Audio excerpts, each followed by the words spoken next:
Welcome to Tales from the Fandom, a podcast that brings a special guest out of the multiverse and straight to you. And now your host, David Ginsburg. Hello, everybody, and welcome to Tales from the Fandom. I am your host, David, and I'm here before the episode just to mention a few different things. I wanted to let you know that the month of August is the hashtag 2pods-a-day promotion that's happening, the big campaign. I'm taking part in it. The episode that you are listening to now with JediManda is the episode I believe that is happening right before I'm featured on the 15th. I could be wrong, but who knows? But Anthony Vondesauer's episode 69, is that featured episode for the 2 Pods a Day promo. So if you are joining us after listening to that episode, and now you are here to listen to JediManda, welcome. And for those who have been longtime listeners, or even listeners from the past couple weeks, welcome to the podcast, Tales from the Fandom. As Anthony had dubbed us, is something akin to the working man's Nerdist. It's a weekly podcast where I talk with different people just about what they love, their different fandoms, whether it's TV shows, movies, video games, comics, anime, you name it, we've probably talked about it, and if we haven't, there's a good chance that the episodes that are coming up for the rest of the year will be touching on it at some point. We also do anniversary episodes and specials, and I help to promote different Kickstarters that people might be interested in, and I think it's just a really solid program, obviously because I'm doing it and I fully support the project. I also wanted to let everybody know that my sister and I do a podcast called Tales from the Golden Yoke. That's GOLDENYOKE. And it's about her farm out in Montana, as well as her startup of a ice creamery out in Montana. So that's a really fun little project that I do. The episodes are about 30 minutes long, give or take, and they release every other week. So that's another project that I'm working on. I've got a few other ones that I am trying to start up, but it's just taking a little bit longer than I had anticipated. But you all will be the first ones to know when I actually get some more podcasts rolling out. And if you're interested in helping out, we have a Facebook page which you can like and follow for all the updated information, guests, schedules, promo pictures, Throwback Thursdays, Shout Out Sundays, where I try to promote different podcasts or different Facebook groups or businesses, just whatever I feel I can do my best by just giving them a quick shout out. And we also have a Patreon, which is patreon.com/talesfromthefandom if you want to support us there. We have different pledge levels. For like the $1, you get to know the advanced schedule. $5 is when I finish episodes. Editing, I throw them up there first before they're released out on the major internet stuff for podcasts. So if you're interested in getting early looks on things, then definitely check that out. And before we jump in with the episode with JediManda, I've got a few different promos that I'm just going to play, and then we'll be joining the episode with JediManda. So I hope you all are having a great day when you're listening, or a great night, and thank you so much for being a listener. I appreciate it. Hey everybody, I'm Stephen Pappas. And I'm Julie Ken. And we are the host of the Meddling Kids podcast, a review of all things Scooby-Doo. We are going through every episode in the Scooby-Doo canon to explain all the questions you meddling kids have. Right, exactly. Like, is Fred a serial killer? How old is Fred exactly? Why does Daphne have such bad posture? Where do these kids live? And is pot legal there? Where is this place? I think it's Florida. Anyway, stick with us for the Meddling Kids podcast, a groovy review of all things Scooby-Doo. And welcome to another episode of Tales from the Fandom. I am joined by probably one of the best Star Wars cosplayers that I have ever seen on the internet. That is so sweet. Oh, you are quite welcome. Her name is Amanda, but you might know her online as JediManda. And if you go to the Facebook page or the website and check out this episode, you will see two very amazing Star Wars cosplay pictures, the likes of which I probably have not seen except for like actual movie photo shoots. I get that a lot, especially with one of them that I know you're talking about. Well, welcome to Tales from the Fandom, Amanda. You were recommended by one of my favorite guests, Sadie of Sadie by Design. Wonderful. She had mentioned you as a potential guest, and I'm glad that you've come on for the episode today. Yeah, thanks for having me. It's about fandom. This podcast is about fandom. What fandoms are you into? And I can guess one right off the bat. Yeah, I know a couple things about Star Wars since I have Jedi in my name. So that's definitely, I would say, my top fandom as far as stuff that I follow, stuff that I read /watch /make. I have probably more Star Wars cosplays than anything. I've gone to Star Wars conventions. I've done every kind of movie, book, and actually not every book, because Lord, that expanded universe is nuts. But as far as like TV show, I pretty much ingest everything Star Wars all the time, and I'm completely fine with it. Okay. Well, how did you get into Star Wars? Well, I got into Star Wars pretty much like every other kid of the 90s. So, I can go into this. I'm 28 years old, so I did not see the original trilogy in theaters. So my first introduction to Star Wars was through VHS tapes, before they were edited in 1997. Yes. So I saw those, and pretty much just, I was not necessarily like over the moon with Star Wars pre-1997. But I did watch it a lot. And of course, my father was a big Star Wars nerd. He was one of those guys that was in high school that saw Star Wars in theaters in 1977. And I was, I would, if I could have a time machine, I would beam myself back to that premiere night to see A New Hope in theaters, just to see that with everybody. And like, I couldn't imagine. But, so, that was something he loved and then gave it to me. And then I started to really like it, but I wouldn't say I started to love it till I saw the special editions in theaters, because experiencing Star Wars in theaters on a big screen is much different from an old rinky-dink VHS tape, Exactly. So when my dad took me to see the special edition re-releases in, that was 97. Yeah, yep, 97. I fell in love. And of course, what happens in the late 90s and within the Star Wars is that, oh, hey, we're getting prequels. And of course, from then on is when my fandom really started. So I like to tell people that Star Wars got me with the original trilogy, but it made, I love Star Wars from the prequels, which gets a lot of hate, especially when I say that online. But in reality, that was my trilogy. That's what brought me really into the fandom. And yeah, the movies aren't great, duh. But I still love them. And I still cosplay Queen Amidala because of it. Well, Queen Amidala is one of probably the most amazing characters to have come out of that prequel trilogy, at least in my opinion. She really is, and she's extremely underrated.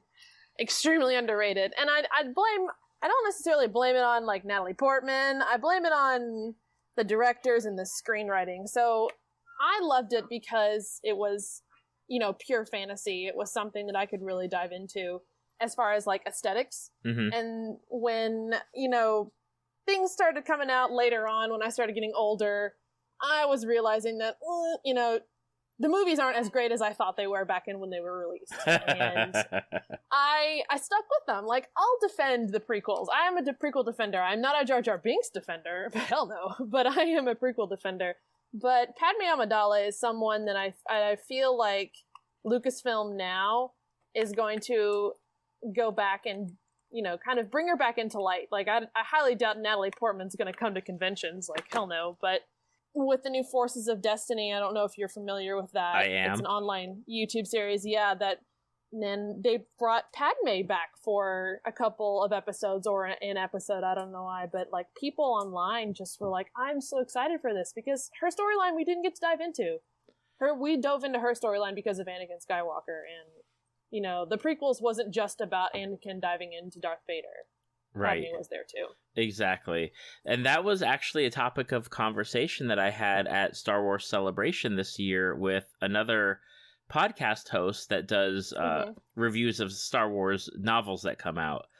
Okay. And we had a conversation that Padme, Queen Amidala, was very lacking in representation in almost everything since the prequels had come out. Yeah. And her thought was that now is the time with the Forces of Destiny, but also with now that that Disney has like the canon slowly like becoming like rolling out in the books and everything, that now they can safely kind of explore that territory of doing stuff with Padme's character, which I am so hopeful for that someone actually does it, because I know like there's a Phasma book coming out this year. Yes, I cannot wait to read that. What does that come out in? I think it's September or October. Yeah, I'm pumped. I'm excited for that because that's another character that was built up with the hype as far as the actress is playing who's playing her and the character, and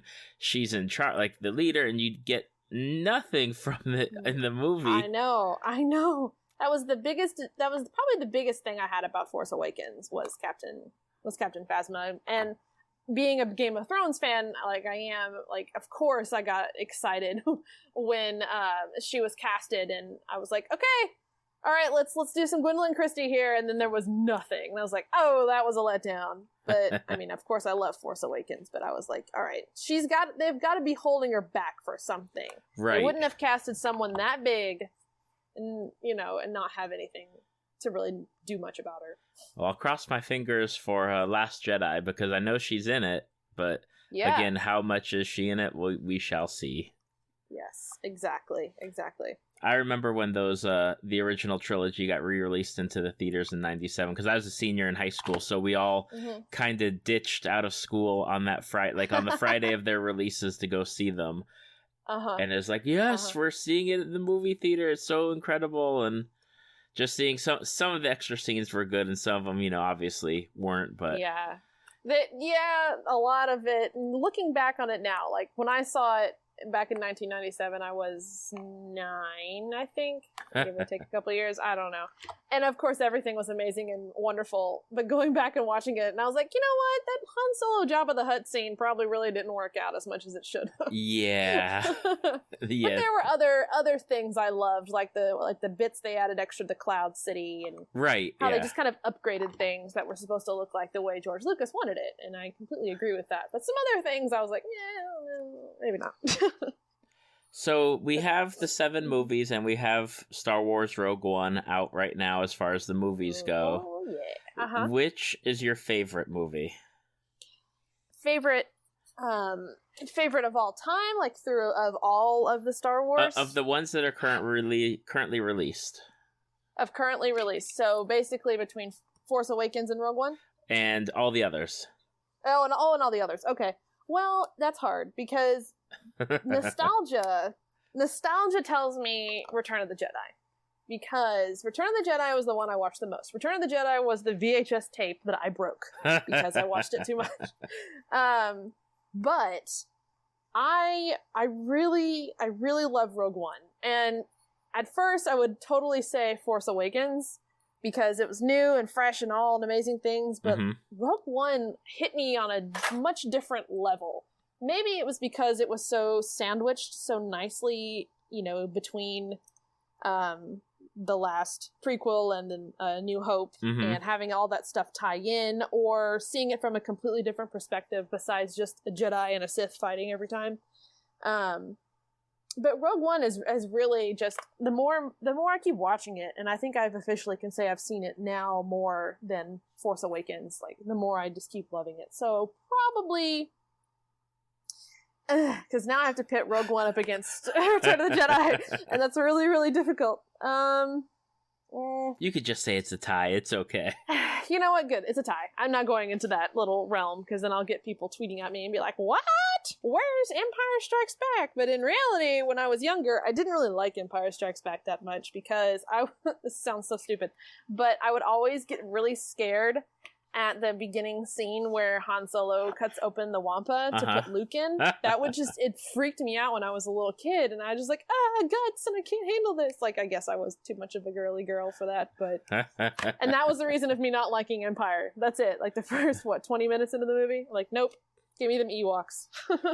Yeah, that was always my thing, because I was watching them, again, on videotape, but at a much earlier time period.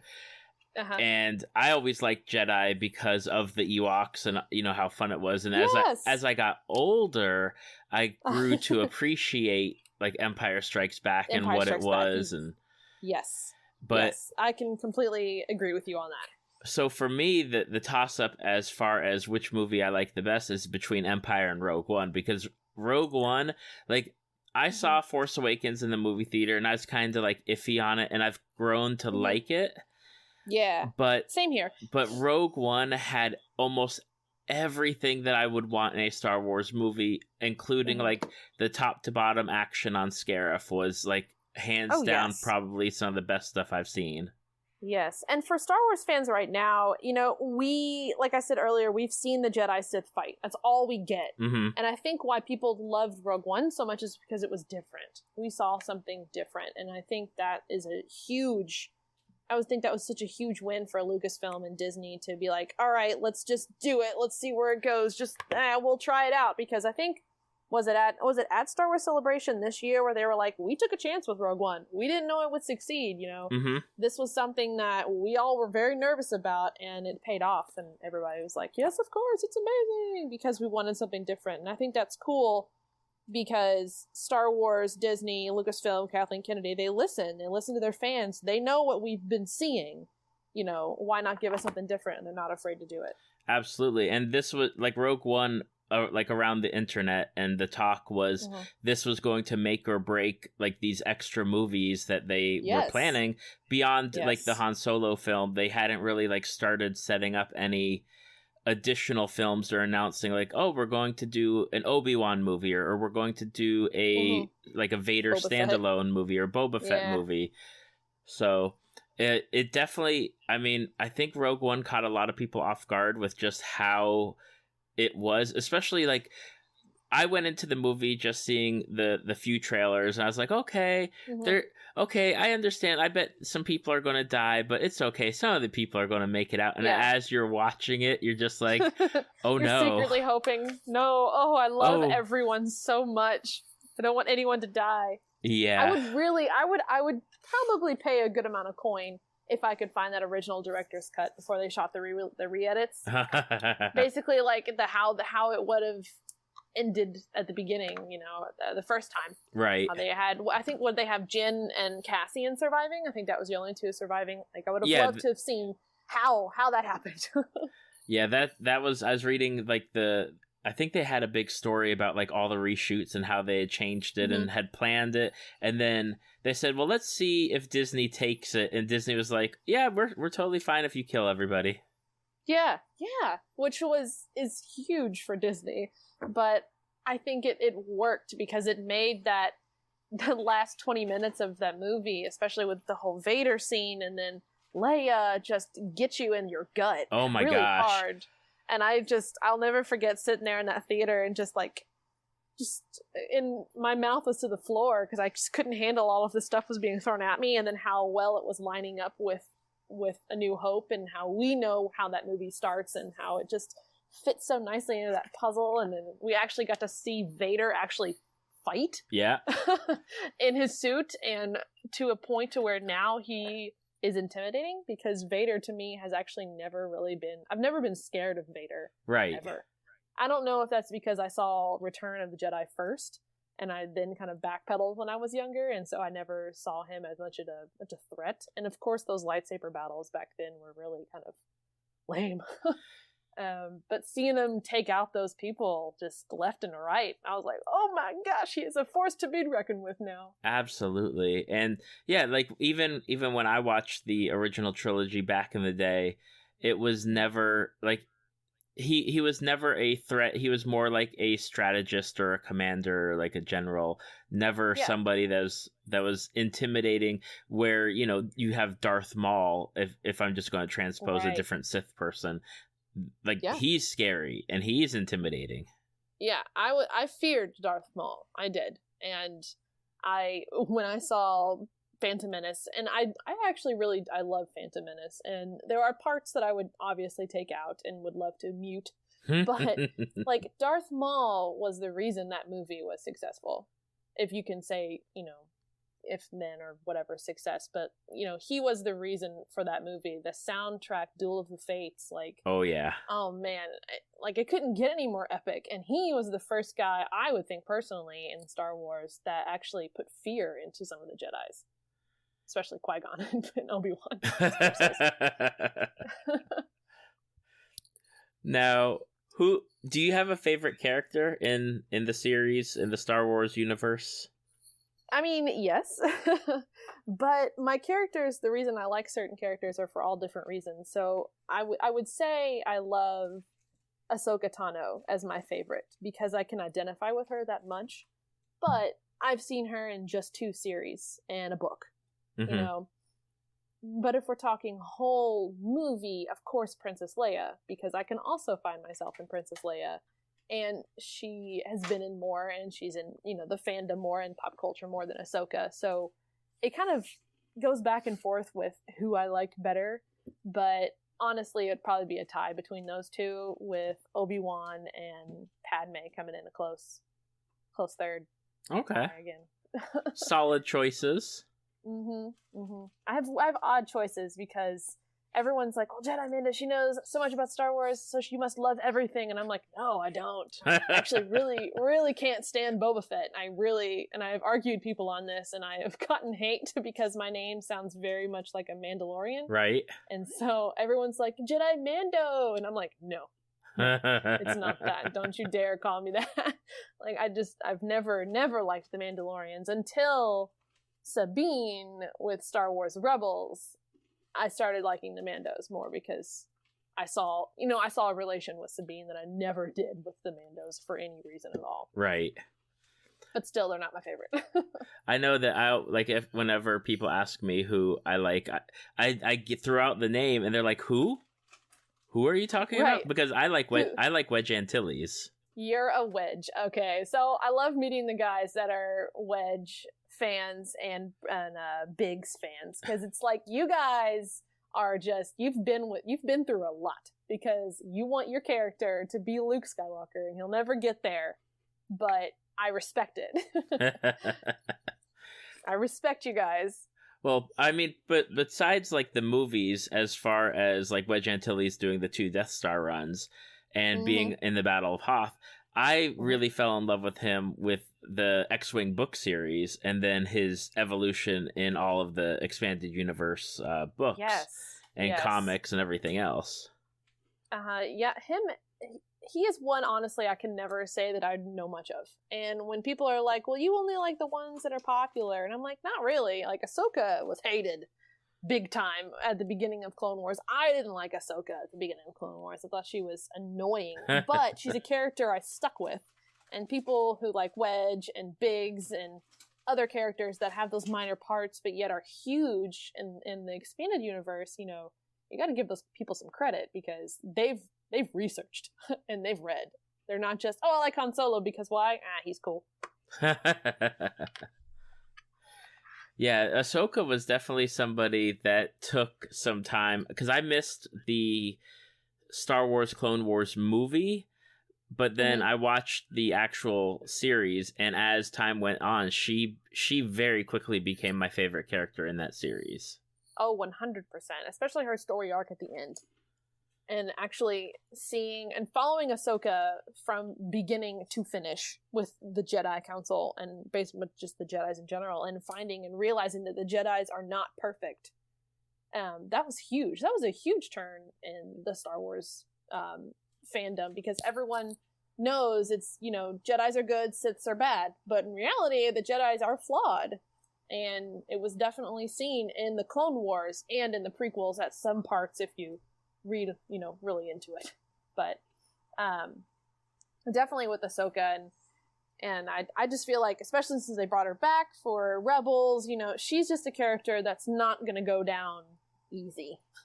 And I hope she doesn't, but she also doesn't fit in the timeline. Like, all of us want her in a movie, but, like, where are they going to put her? And how are they going to do it, I'm a realistic Ahsoka fan. Like, I'm not going to see her in a movie, even though I had a faint, like, my heart did flutter just a tad bit, even though I knew it was going to be Leia. But in Rogue One, when Bail was like, oh, I know a person, and I was like, he knows Ahsoka really well. She's Fulcrum. Like, she can get the plans. She can do it. And I'm like, no, that's not going to happen. Stop thinking like that.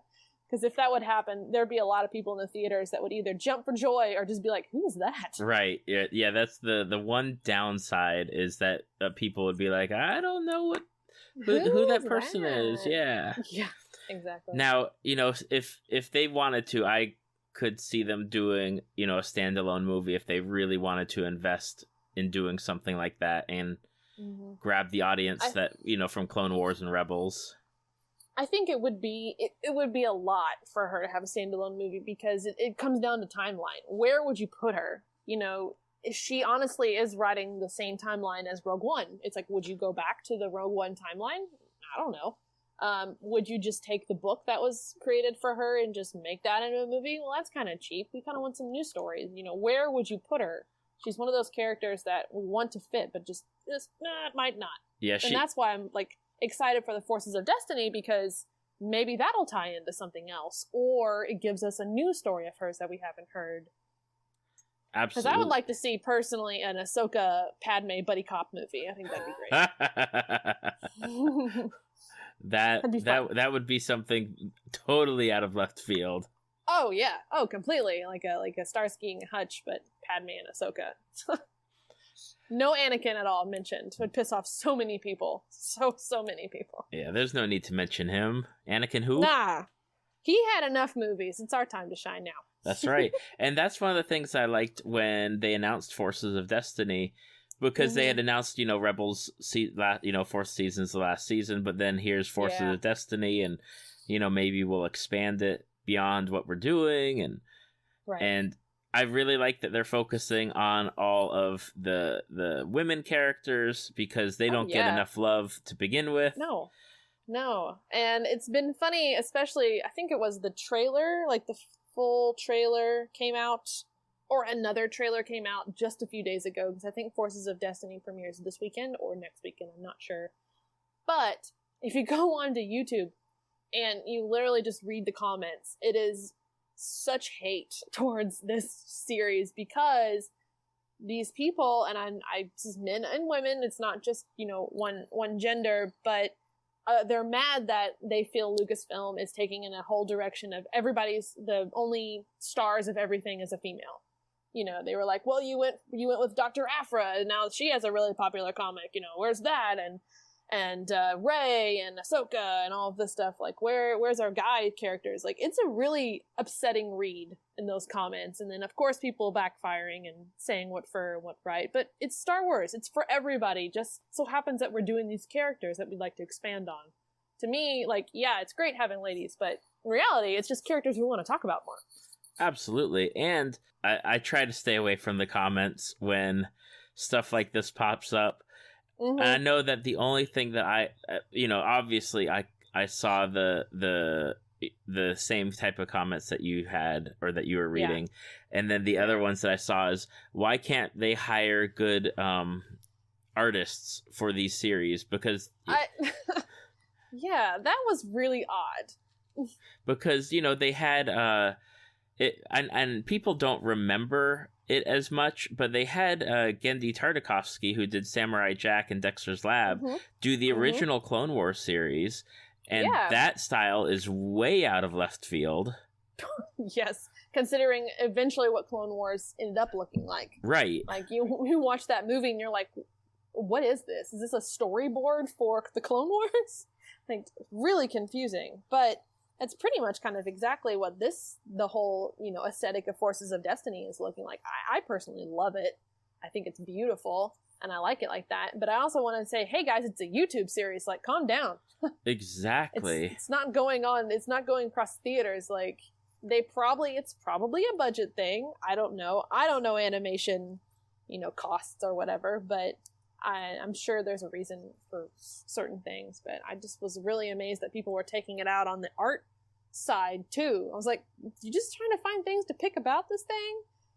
But in reality, it's great. It's something awesome. And plus we're finally getting some new dolls. Like, I can go get an Ahsoka doll now. And yes, it has links back to merchandising, but what doesn't in Star Wars? Exactly. I mean, that's how Lucas made all his money for us to have Star Wars movies now, is he owned the entire merchandising rights.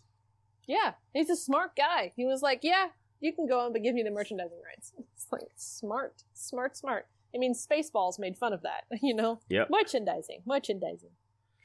Now, you mentioned somebody that people might not know about, and they're in the comics, and it's a character named Doctor Aphra. Mm-hmm. Now, Doctor Aphra, she started in the Darth Vader comic. Am I right? Yes, I believe so.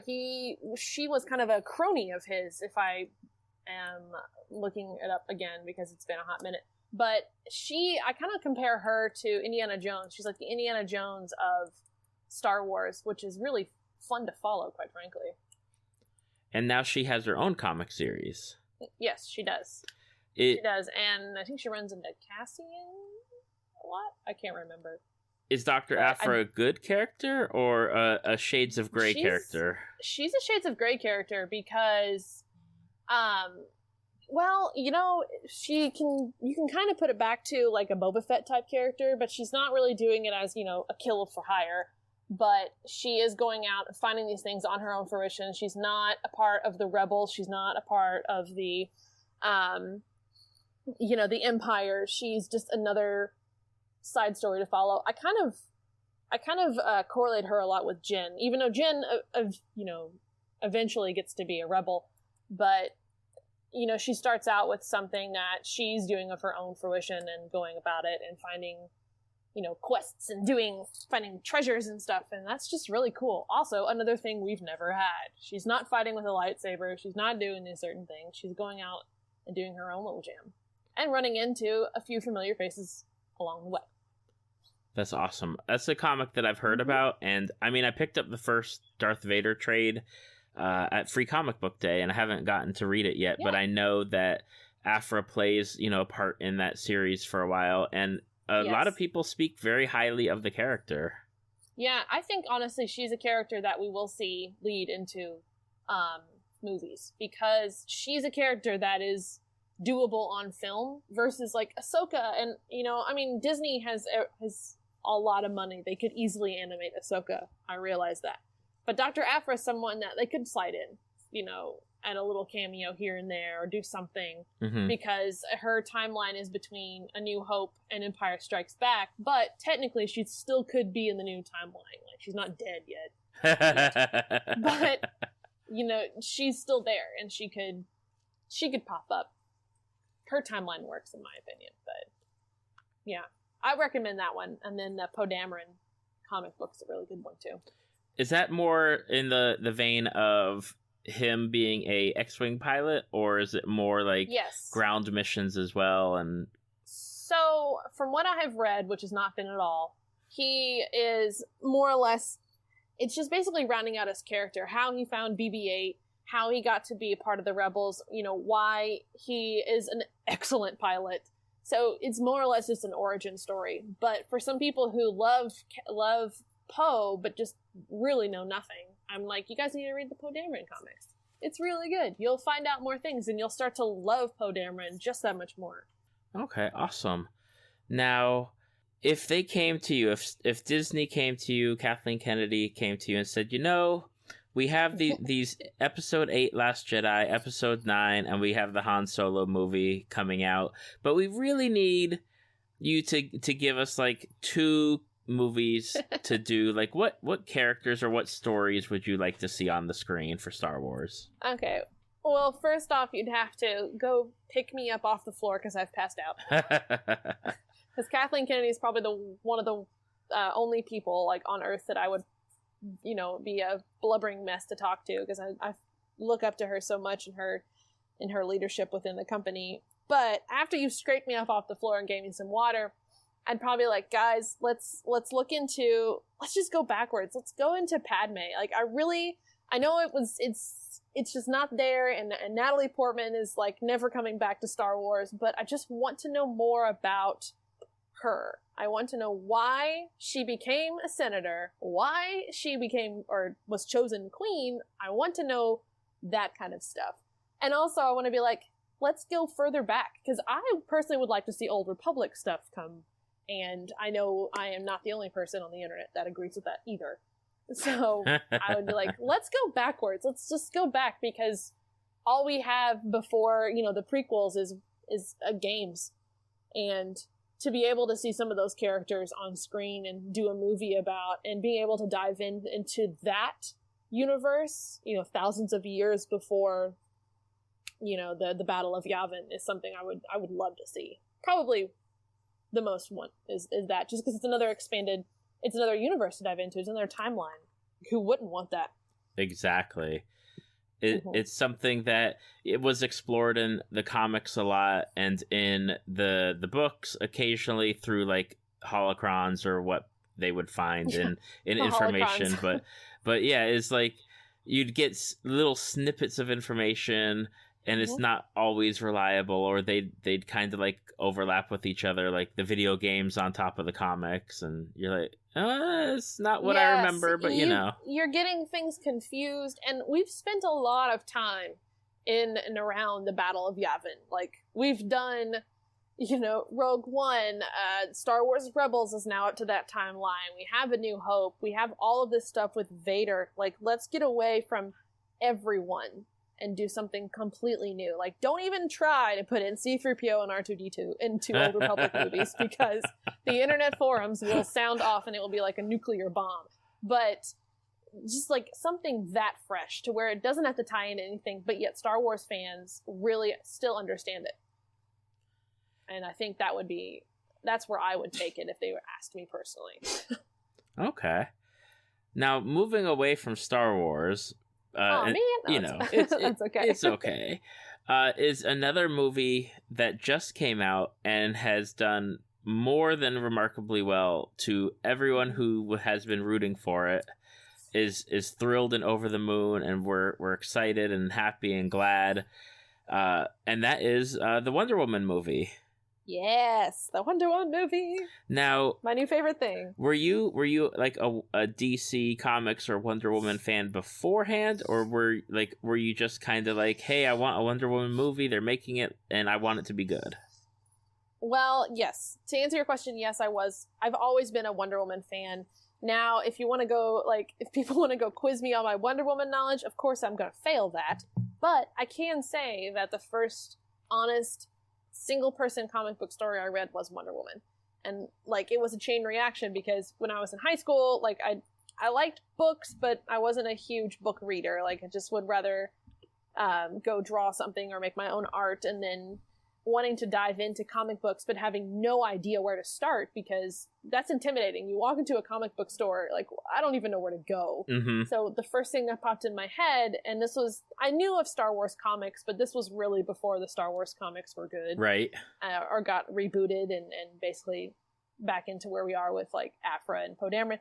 But I was like, I know Wonder Woman. I know that's a person who I can relate to because a chick, and she's all powerful, and she's got a Greek mythology background. And I was like, you know what? I think I could read her stories and follow, because I was always kind of nervous, like picking up a Doctor Strange graphic novel and trying to read through that would be like trying to, read calculus books. Like, I don't even know what magic, huh? But Wonder Woman, I felt like I could be like, all right, I think I know what she's talking about. She has a Greek god background. She's all powerful. She's in the Justice League, so let's go there. So the first comic books I read were Wonder Woman graphic novels.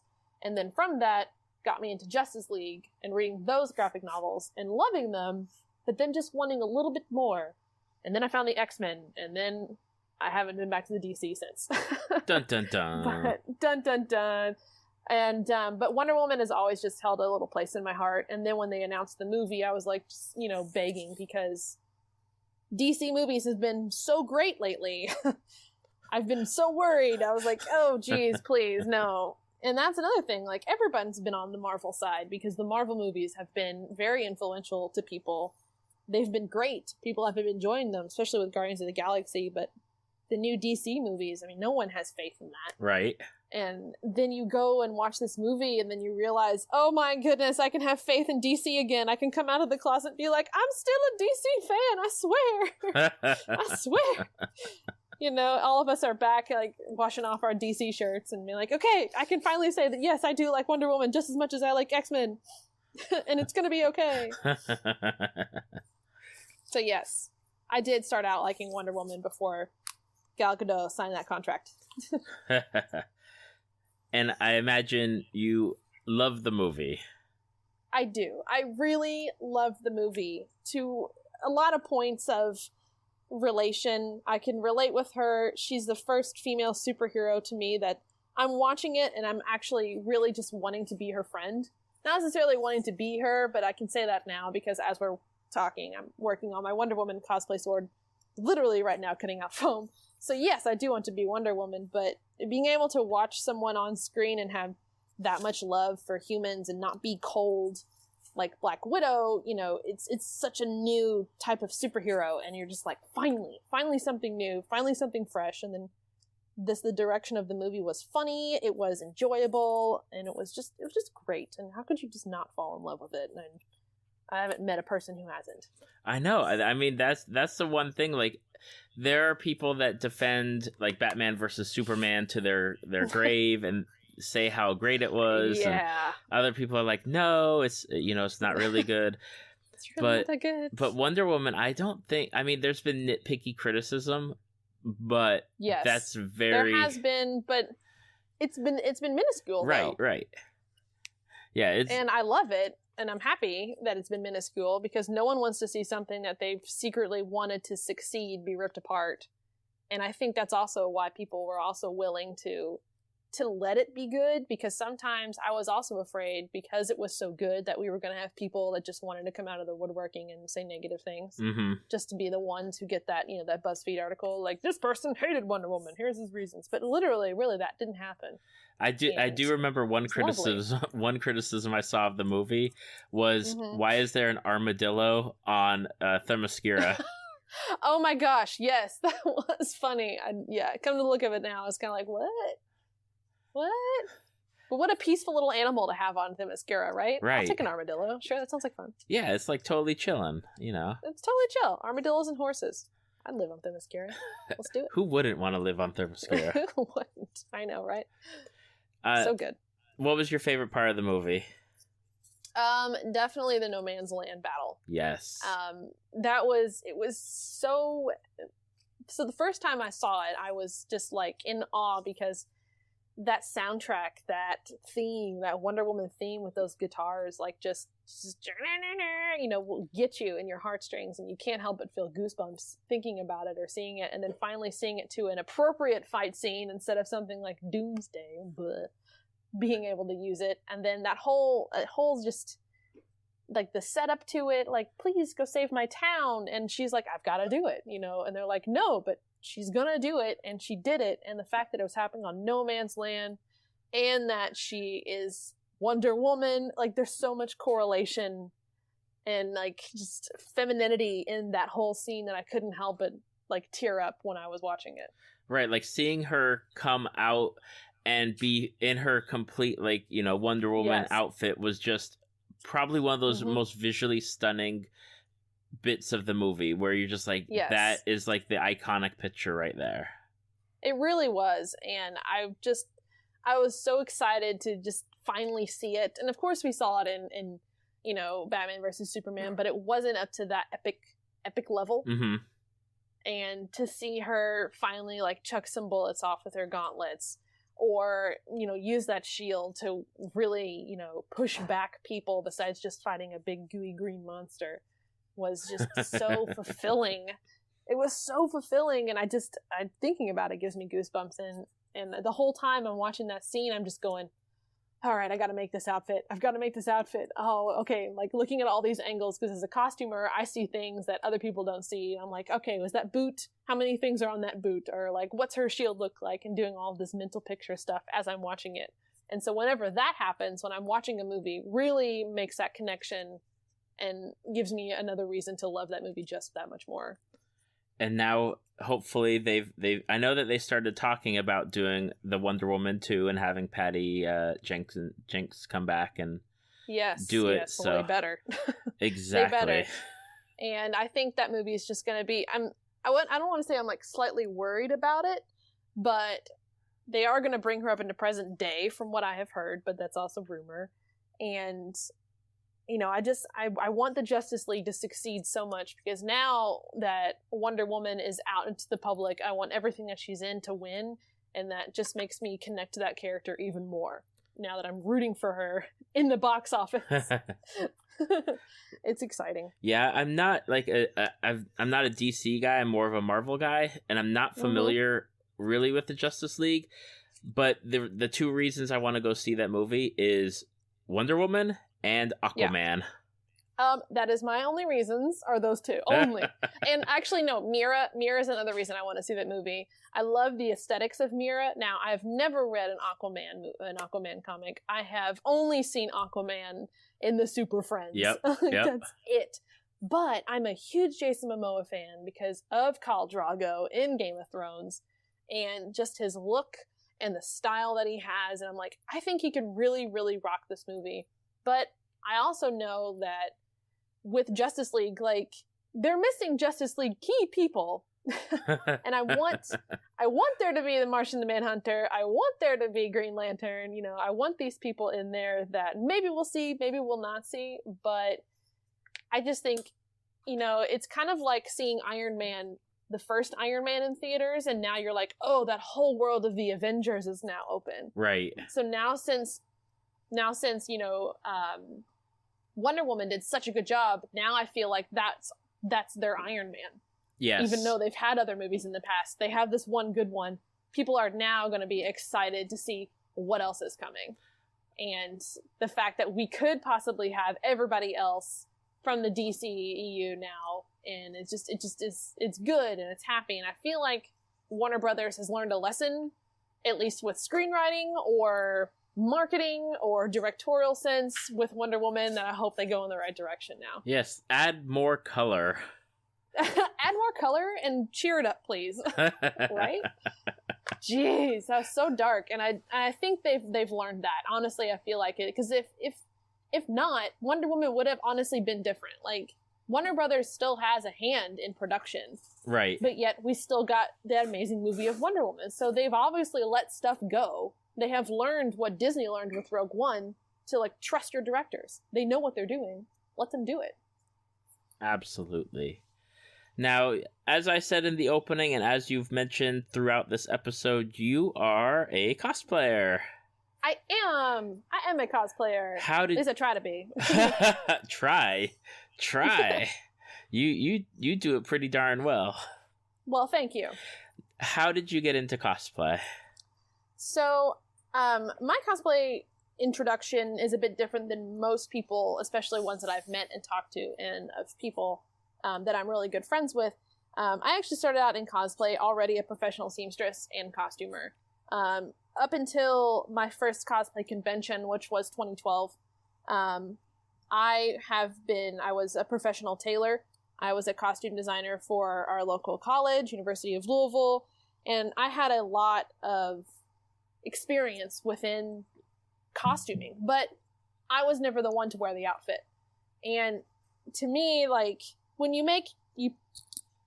let's just put this back. I had a lot of tiffs with a lot of actors and people, because I would make these costumes, I would design these beautiful things, and all I would get would just be lip, or they would just tell me things back and forth and blah, blah, blah. And I'm like, you know what? I spent a lot of time into this. I would love to wear this, but for some reason you were just being, you know, kind of a dickwad, excuse my French. And I just, you know, I wish I could wear this stuff, like, to show that but where would I wear it? I'm not an actor at all. Right. And so I've always been a fan of pop culture, and I've known about Comic-Con, but that being the San Diego Comic-Con, not that there were others. So when I think I'm from Louisville, Kentucky, and so our first Derby City Comic-Con was 2011, and that was the first local con, and that was really when conventions across the nation started grabbing hold. They saw what San Diego Comic-Con was doing, and they were like, we can try it now too. And it was just a comic con. Like, it really was comic books, no celebrities, some costumes are really not a lot. If anything, they were mostly bought. But when I went and just attended, like I didn't dress up for this. I just attended it. I realized that we're in the middle of July and I'm not in a costume, and this is an issue. I up until then would prepare a whole year of my Halloween costume. I would also dress up for movie premieres and make outfits for those. But I'd just walk in and sit down and eat popcorn. I'm not showing anybody my outfit, and I would make them from scratch. I'm not buying these outfits, and I had no way to show it. And I was just like, I really just want to get out there and show people what I make, because I really do enjoy recreating costumes and making my own. So someone was like, well, you should consider cosplaying. And I said, I don't even know what that is. And so I Googled it, and I'm like, okay, well, this is the stuff that I should have been doing years ago. Why am I finding this out now? I was angry. I was really mad at myself that I didn't know about it beforehand. So basically I just kind of started from there. I was like, all right, well, this time next year I'm going to have a costume. And from then it just grew into this, amoeba that it is right now. And I'm sitting here cutting up floor matting for a sword that I have. So it started out very small and then just grew and grew and grew, because I started to meet people online when I would post my pictures, because I would post project or progress pictures of my sewing. And sewing is the main thing I do. I don't do armor making. I don't do a lot of that. I do it now because I know the skills, but at first it was just sewing. But I ended up posting so many pictures onto Facebook on my own personal stuff that people were kind of getting fed up with it. They were like, this is a lot. You're littering our news feeds. And so I was like, well, I guess I can develop something else like a website. And they were like, well, just make a Facebook page. And so I made the JediManda Facebook page. And from then I started meeting people that were doing the same stuff, friends local, friends not local. And it grew from there. I started getting invited to conventions as a guest or to go with my friends to be in a group. And I was like, wow, this is where I truly belong. I found where I belong. You have found your tribe. I have found my tribe, pretty much. And then from then on, here we are, to be honest, or to, quick, not forever talking your head off intro of how I got into cosplay. How do you choose who you're going to cosplay? It's always a question I love to ask my cosplay guests. Is it more the character that you connect with, the costume itself, or a mixture of both? It is 100% the character that I connect with, because I find myself, I have a 9-to-5 job like a lot of people. The time I work on this is my free time, and I put a lot of heart and soul into my outfits, and I have to have a connection with that person, whether it is aesthetically or personally. Most of the time, 98% of the time, it's personally. I have to either see myself in that character, want to be that character, want to befriend that character. Because I honestly can think of all of my cosplays that I've done and that I still have, because I sell a lot of my costumes. I have to have a connection, a personal connection with that character, or I'm not going to want to make it, or I lose interest really fast. And that's just the honest truth. I've done some ones that I'm like, ooh, I like the look of that outfit, but when I wear it, I feel weird. It's like I'm not wearing my own clothes. But if it's some character that I, aspire to be or have a relationship with in some way, shape, or form, I feel like it's my own. So that's how I would answer that question, I guess. Okay. Who are some of your favorite characters that you've done? Well, I will definitely say Ahsoka Tano, for one, even though it's the most cumbersome, well, maybe not the most cumbersome, but second most cumbersome outfit I have, because the headpiece that I have is something I made from scratch. And once I made it, I posted a video about how I made it onto YouTube, and it's definitely my most successful video to date. And because of that video, I found other Ahsoka cosplayers that have developed their cosplay because of my headpiece tutorial, and so now they can be Ahsoka. And so all of us are in this lovely little Facebook group together and share a lot of like Ahsoka love. And so that just harps back to that character I chose, because she has such love around her, and there's so many people that love Ahsoka. How can you not love being Ahsoka when you cosplay her? Even though I have to wear face paint, I have to wear this big pillow on my head, I still love it because she's just a great character to cosplay. Definitely her. Another one that I do a lot that people really don't know of a lot.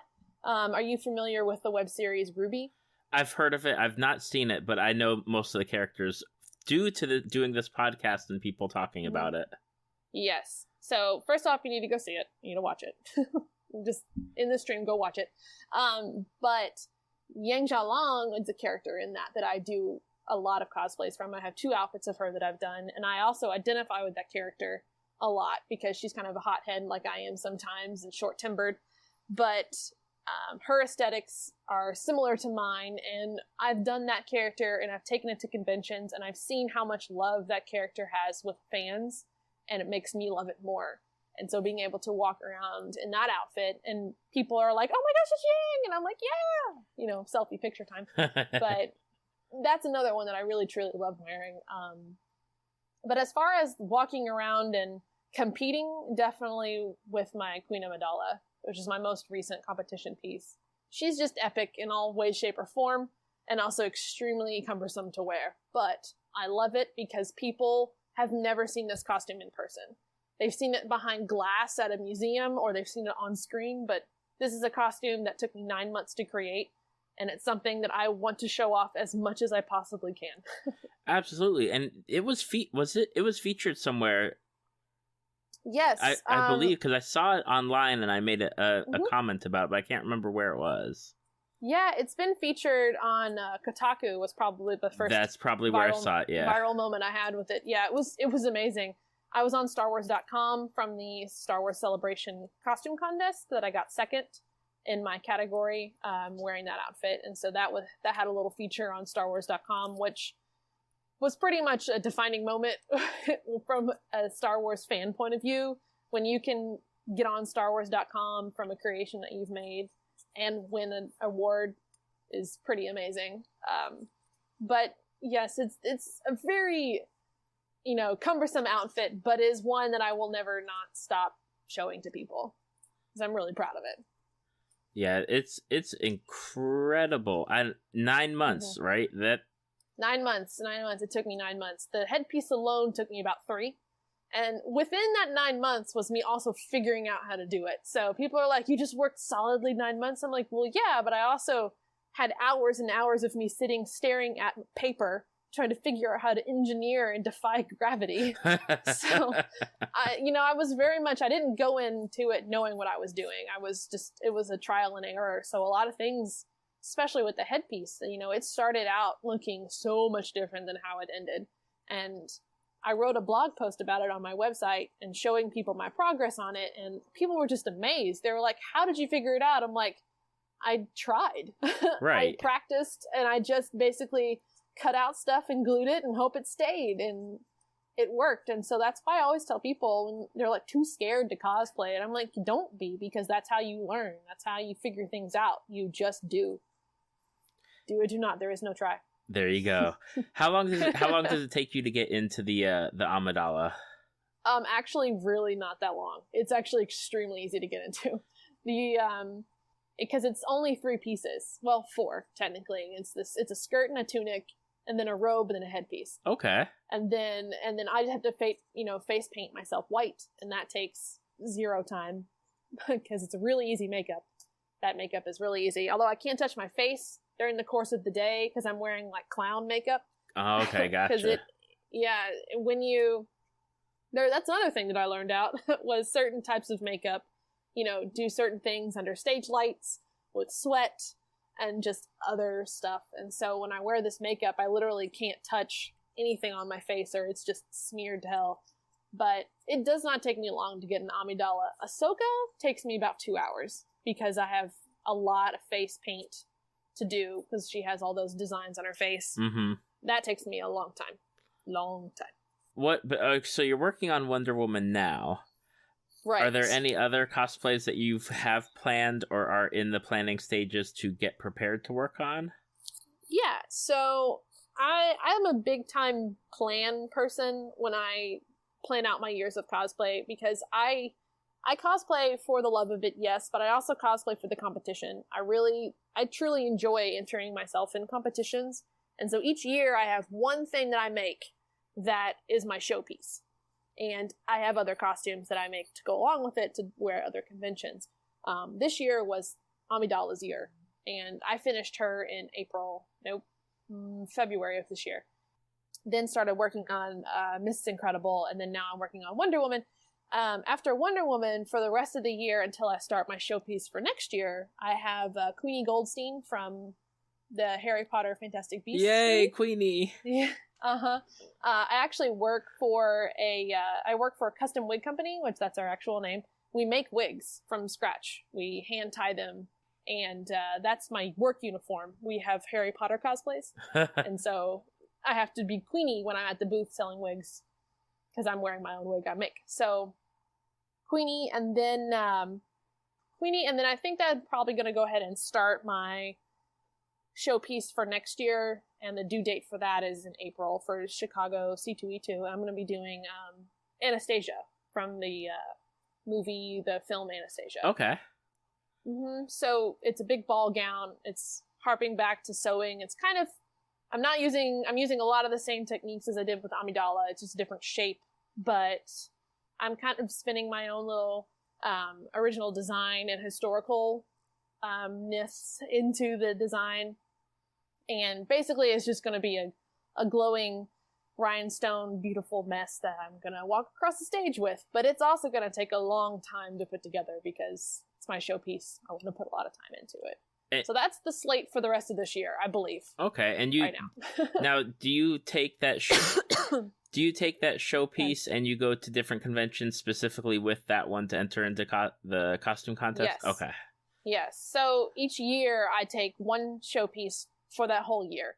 And like my goal is to do the best I can in these competitions. And I've been doing competitions since I started. And each year I've just taken the same one. And then once that year is done, I kind of pseudo retire the outfit. And I don't want to say that I'm never going to wear it again, but it's from competition, it's retired. Because I don't like to take that same outfit to the same conventions for 2-3 years in a row and wear it. Like, that's just, that's not fair against other people who are making a lot of costumes and entering it too. And I've judged my share of costume contests, and it's not fun to go around and see the same outfit the same person's doing every single year, you know? Right.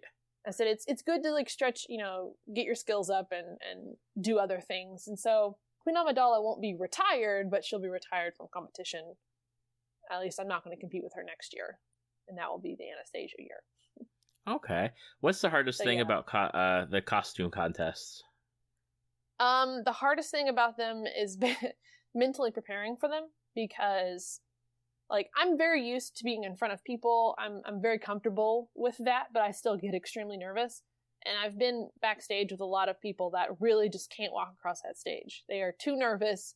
They feel like they're going to fall. Something's going to happen. And what I try to tell them and be like, you're going to be on stage for 15 seconds. All you do is walk across the stage, twirl, and walk off. Like, you owe it to your costume to get up there and show it off because you've put so much time and hard work into it. And so that's extremely difficult, is to just mentally prepare yourself to show it off, and also to, you know, to sit there and just not be nervous for the awards ceremony. Like, everybody wants to win. That's human nature. But a lot of people get really upset when that doesn't happen, and you know, that's also kind of hard for people. You know, they can have taken 9 months to make an outfit, but you know, doesn't win the thing, you know.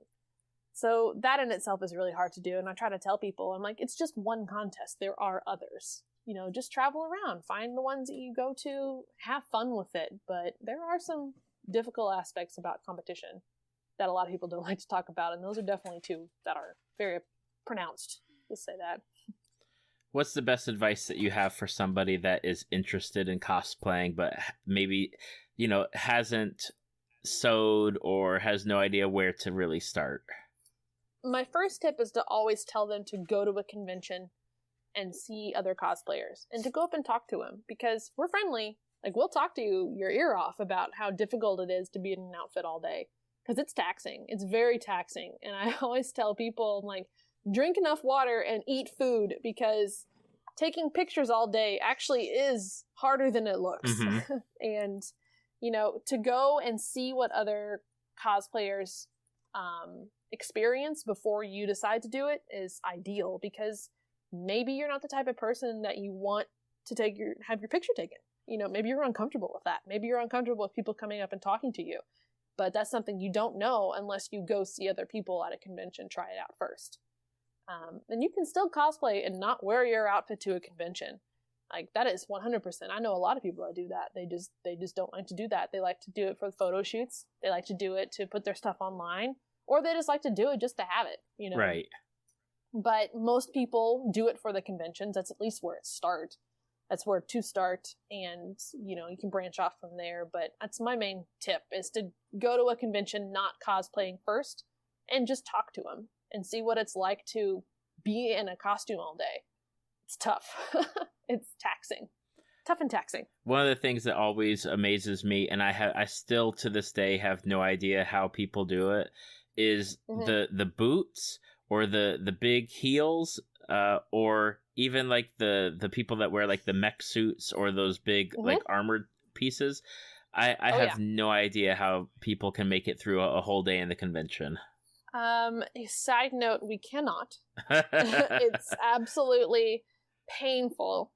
I've done a lot of costumes in heels. A lot. And from a lady's standpoint, like, we want to achieve that look of that character that we're going for. And sometimes that requires heels. But you also have to remember that character you're going for is never really in heels. They're on a comic book page, or they're in a movie where they're sitting down, every 30 minutes. You have to give yourself some human breaks. Like, get off your feet, drink some water. It's tough. And people that do those mech suits like Iron Man and the Transformers, I've never been in something like that, but I know a lot of people that have. They're in the same boat. They have to really give themselves a break throughout the day to be able to last. And especially if you're there for like a competition, I've been on competition days where it's the whole day. Like, you go prejudge in the morning, you have a little bit of a break, but you have to come back, run through dress rehearsal, go on stage, wait in a line, get on stage, get off stage, wait. It's a long day, and people just really forget that actually happens. And so it's tough. It's very tough. And, it affects everybody differently in cosplay. But especially the ones in the big suits and the giant heels. Okay, Amanda. Well, for those people who are listening to the podcast and they want to find you on the internet and follow your work or take a look at your pictures, what's the best ways that they can do that? Well, I am on pretty much every social media you can imagine. So that's Facebook, Instagram, Twitter, YouTube, Tumblr. I now stream weekly on Twitch. You can come follow my process of making my whole Wonder Woman outfit. I'm showing everybody on Twitch how I do that. And I usually stream in the evening on Eastern time. I also have a YouTube channel, and you can also just go to my website at JediManda.com to see my portfolio. And if you ever have any questions about cosplay, you can shoot me an email question through that website. Awesome. And all your links will be on the show notes for this podcast and on the Facebook page and the website. Yay. So easily clickable. Easily clickable. That is good.